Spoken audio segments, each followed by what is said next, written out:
Bonjour et bienvenue dans ce rendez-vous du Mondial Bouquin du vendredi 6 juillet. Alors comme vous le voyez, ma table est un petit peu encombrée puisque je vais vous parler des quatre pays qui disputent aujourd'hui les quarts de finale, les deux quarts de finale programmés ce jour. Alors nous allons démarrer dans l'ordre chronologique par le match entre la France et l'Uruguay. Alors pour l'Uruguay, nous avons toujours Eduardo Galeano, le chasseur d'histoire, avec une petite histoire qui se passe en France.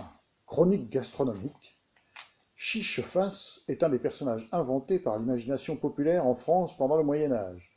Ce monstre se nourrissait en dévorant les femmes qui ne contredisaient jamais les ordres de leur mari. C'était l'unique gâterie de son menu.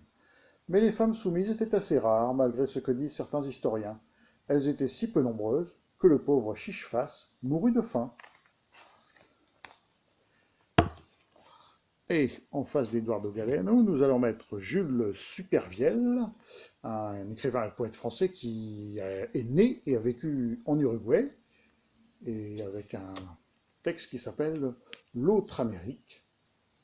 Je cherche une Amérique ardente et plus ombreuse, avec un océan la touchant de plus près, plus vive en son écume et de son corps peureuse.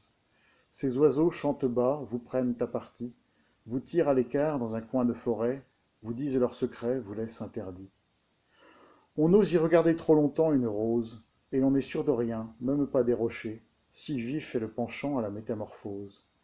Sous les yeux des vivants, les livres qui se ferment deviennent des chevaux au milieu des lanternes, et l'on monte dessus pour mieux s'égarer.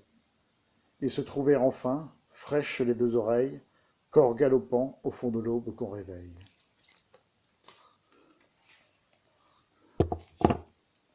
Alors, le second match oppose le Brésil à la Belgique.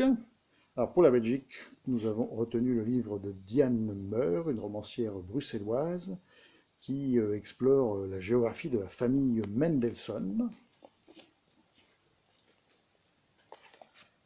Alors un sentiment de paix descend en moi. Après ces semaines de frénésie théorisante et de dispersion tous azimuts, je vais enfin pouvoir me recentrer, passer à des travaux pratiques avec de la colle et des ciseaux. Cela s'annonce comme de petites vacances. Le 12 novembre 2012, un lundi matin, je me rends chez Monsieur Richard, le papetier du coin, et lui achète deux Bristol gris clair de 65 x 50 cm, le plus grand format qu'il ait en boutique. Je le dispose sur la table du salon. Maintenant, à nous deux les Mendelssohn. Puis je lance le CD-ROM généalogique. Jusqu'ici, je n'y avais fait que de brèves incursions. Je m'amusais à suivre une lignée jusqu'aux générations 5, 6, 7, avec un léger frisson quand j'arrivais dans les profondeurs peuplées d'individus lambda dont on ne connaissait plus que la date de naissance, avant de vite refermer le disque et de retourner à mes moutons. Cette fois, il va s'agir de suivre tous ces fils méthodiquement et exhaustivement. Voici pour Diane Meur et la carte de Mendelssohn. Et alors, nous allons finir avec le Brésil et le livre de Jorge Amado qui se nomme tout simplement Cacao. Je m'habituais à jouer au football avec les enfants d'ouvriers. Le ballon, un pauvre ballon rudimentaire, était fait d'une vessie de bœuf emplie d'air. Je devins le camarade d'un gamin nommé Sinval, unique rejeton d'une ouvrière dont le mari était mort à Sao Paulo, impliqué dans des histoires avec la police, je ne sais au juste pourquoi. Je sais que les ouvriers parlaient de lui comme d'un martyr, et Sinval éreintait les patrons autant qu'il le pouvait. Maigre, les os presque saillants, il possédait pourtant une voix forte et un regard agressif. Il nous dirigeait dans nos razzias sur les mangues et les anacardes des jardins environnants. Et chaque fois que mon oncle passait, il crachait de côté. Il disait qu'à peine aurait-il 17 ans qu'il s'embarquerait pour São Paulo pour lutter comme son père. Ce ne fut que longtemps après que j'arrivai à comprendre ce que signifiait tout cela.